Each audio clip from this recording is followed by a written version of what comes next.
एक ऐसा नेता जो जनता की आवाज बना, जो सादगी का प्रतीक था, जिसे लोग भदोही का गांधी कहते थे, जो लोहिया के विचारों को अपने जीवन का लक्ष्य माना।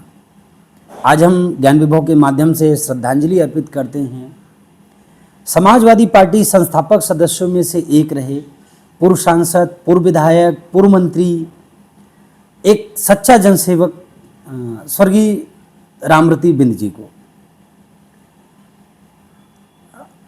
रामरती बिंद जी का जन्म भदोही जनपद के नेवादा गांव में हुआ था। बड़े छोटे तबके से आते थे, समाज के पिछड़े वर्ग से आने के बावजूद जीवन में एक प्रारंभिक शिक्षा गांव में ही हुई, और शिक्षा के दौरान ही लोग बताते हैं कि एक लोगों की मदद करना, अपने समाज के लोगों की बातों को उठाना जगह जगह पर एक प्रेरणा बनी। उस समय लगभग मान लीजिए आज़ादी के समय की, आज़ादी से पहले ही जन्म हुआ था, और उसी समय से लोहिया के विचारों से, जब शिक्षा के दौरान चले तो लोहिया के विचारों से प्रेरित हुए। इनकी प्रारंभिक शिक्षा गांव में ही हुई थी। रामरती बिंद जी की प्रारंभिक शिक्षा गांव में हुई, और विषम परिस्थितियां थी, उन सबको देखते हुए इन्होंने जनसेवा को आगे बढ़ाया। सामाजिक और राजनैतिक चेतना, लोग बताते हैं कि लोहिया जी से प्रेरित होते। इलाहाबाद विश्वविद्यालय में जब 63-64 में पढ़ा करते थे, तो इनकी सोच जो है गांधीवादी और समाजवादी से धीरे धीरे जुड़ती चली गई, और धीरे धीरे अपने वर्ग और लोगों की आवाज़ उठाते चले गए। और फिर जो राजनीतिक सफर इनका हुआ, रामरती बिंद जी का राजनीतिक जीवन 1967 में भारत के पूर्व प्रधानमंत्री स्वर्गीय चौधरी चरण सिंह द्वारा बनाई गई जो हमारी सोशलिस्ट पार्टी हुई थी, उससे हुआ। 1974 में ये 67 में इनके साथ जुड़ गए थे, लेकिन 1974 में पहली बार एक ज्ञानपुर विधानसभा सीट से चुनाव जीते, और उन्होंने 1974 में पंडित श्यामधर कपिशा को हराया था, जो कि इसके प्रीवियस वीडियो में मैंने उनकी चर्चा करी थी। उन्होंने पहली बार विधायक बने, और ज्ञानपुर के लिए अपना कार्य किया। बड़ा छोटा पिछड़ा इलाका था, आप समझिए। उसके बाद 1989 में जनता दल से ये दोबारा विधायक बने, और उस समय उत्तर प्रदेश में सरकार मुलायम सिंह की बनी, उसमें ये मंत्री बनाए गए।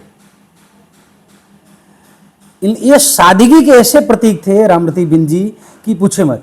उत्तर प्रदेश में मंत्री का भी पद संभाले।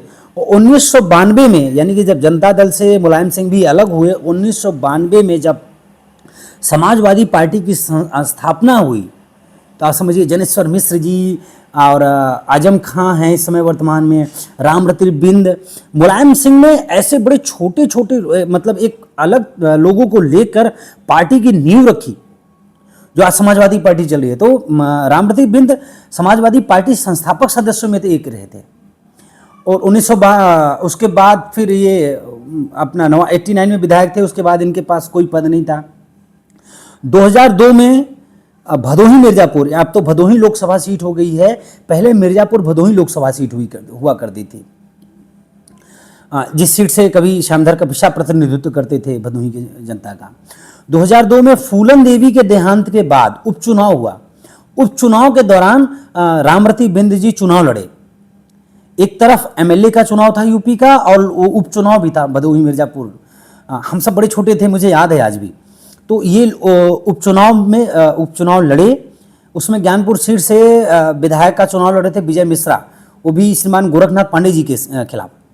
तो पांडे जी उसमें हारे थे, विजय मिश्रा पहली बार चुनाव जीते थे, और गोरखनाथ पांडे वर्तमान विधायक थे उसमें। तो ये लोग उपसभा चुनाव में मिर्जापुर और लोकसभा सीट से पहली बार ये सांसद बने। उसके बाद फिर 2007 में फिर उपचुनाव हुआ, तो रमेश दुबे उसके बाद फिर 2007 में फिर चुनाव हुआ, तो रमेश दुबे अपना मिर्जापुर भदोही लोकसभा सीट के चुनाव जीते बसपा के सिंबल पर। फिर 2009 में गोरखनाथ पांडे चुनाव जीते। 2009 के बसपा के ही सिंबल पर गोरखनाथ पांडे जी जीते। पांडे जी तब भाजपा छोड़ के आ गए थे इसमें बसपा में। तो हम बात कर रहे हैं, थोड़ा सा टॉपिक से भटक गए। 2002 में ये मिर्जापुर भदोही लोकसभा सीट पे उपचुनाव हुआ, उपचुनाव जीते। और उसके बाद 2009 में इन्होंने फिर, तब भदोही लोकसभा सीट हो गई, भदोही लोकसभा सीट पर इन्होंने फिर अपना दल सोनेलाल, तब सोनेलाल जी जीवित थे, आज दो पार्ट हो गया है। अपना दल सोनेलाल से रामरती बिंद जी ने 2009 में फिर चुनावी दंगल में आए, लेकिन इस बार उनको हार का सामना करना पड़ा और बसपा के गोरखनाथ पांडे जी जीते और सांसद भी। लेकिन और उसके बाद फिर उन्होंने 2014 में फिर ये भाजपा में चले गए। एक उम्मीद थी,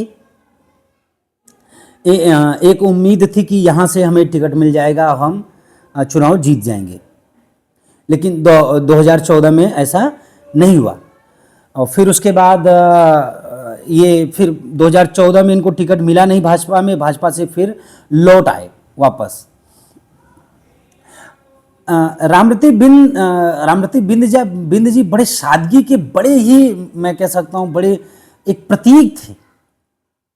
छोटे वर्ग से आना, जिस सीट को कभी श्यामधर कपिशा ने रिप्रेजेंट किया हो उस सीट पर अपना रिप्रेजेंटेशन करना, समाज के पिछड़े तबके से आना और उस सीट पर प्रतिनिधित्व करना जिस पर कोई मतलब सोचता नहीं था। और ये उस सीट पर भी विधायक बने जिस सीट पर विधि नारायण सिंह भी कभी विधायक थे। तो आप समझिए कि मुझे लगता है कि अच्छा, ये हाल फिलहाल में जब 2017 में 2002 से लेकर 2017 तक लगातार 4 बार ज्ञानपुर विधानसभा सीट पर विजय मिश्रा जी का विधायक थे। 2017 में जब अखिलेश यादव ने टिकट काटा विजय मिश्रा का, तो रामरती बिंद कांग्रेस और सपा के गठबंधन से चुनाव लड़े, लेकिन फिर भी हार गए। और विजय मिश्रा का, हम कह सकते हैं, लोगों में माहौल इतना था या दबदबा भी इतना था। वो आज भाजपा के साथ हैं निषाद जी। निषाद पार्टी के पहले विधायक थे विजय मिश्रा, उसके पहले निषाद पार्टी का कोई विधायक नहीं जीता था। 2017 से पहले विजय मिश्रा ही पहले थे कि जो जीते थे, और इनको फिर 2017 में हार का सामना करना पड़ा था। तो मैं कह सकता हूं कि एक भदोही और खास करके ज्ञानपुर सीट को बहुत ही क्षति पहुंची है। तो मैं ज्ञान विभाग के माध्यम से अपनी भावभीनी श्रद्धांजलि अर्पित करता हूं परिवारजनों को। इस दुख के क्षण सहन शक्ति दे। बड़ा ही सादगी जीवन रहा, कभी मिलने का अवसर तो हमारा व्यक्तिगत रूप से नहीं हुआ था, लेकिन कभी कभार जनसभाओं में हम देखते थे कि रामरती बिंद आए हैं। बचपन में जब स्कूल जाया करते थे, और उनका योगदान सामाजिक न्याय में अपने समाज के लिए, सर्व समाज के लिए तो लड़े, लेकिन मैं बात करूं अगर बिंद समाज की, आज निषाद समाज के बड़े नेता हो रहे हैं, लेकिन वो ऐसे नेता हैं जिन्होंने कभी दिखाया नहीं, लेकिन अपने समाज पर अच्छा प्रतिनिधित्व किया और ले गए आगे।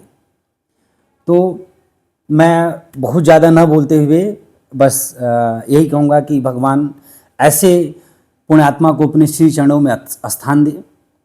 समाजवादी पार्टी के कार्यकर्ताओं को उस दुख की छड़ी में भी, दुख के क्षण में सहन शक्ति दें, परिवार को संवेदनाएं दें। बहुत बहुत धन्यवाद। आगे ऐसे और वीडियोस के लिए हम आपके साथ जुड़े रहेंगे। बहुत बहुत धन्यवाद, आभार। हमारे चैनल को सब्सक्राइब कीजिए और भदोही के लोकल लीडर्स के बारे में आप अपडेट रहें। ऐसी सीरीज लाएंगे हम। बहुत बहुत धन्यवाद, आभार। जय हिंद।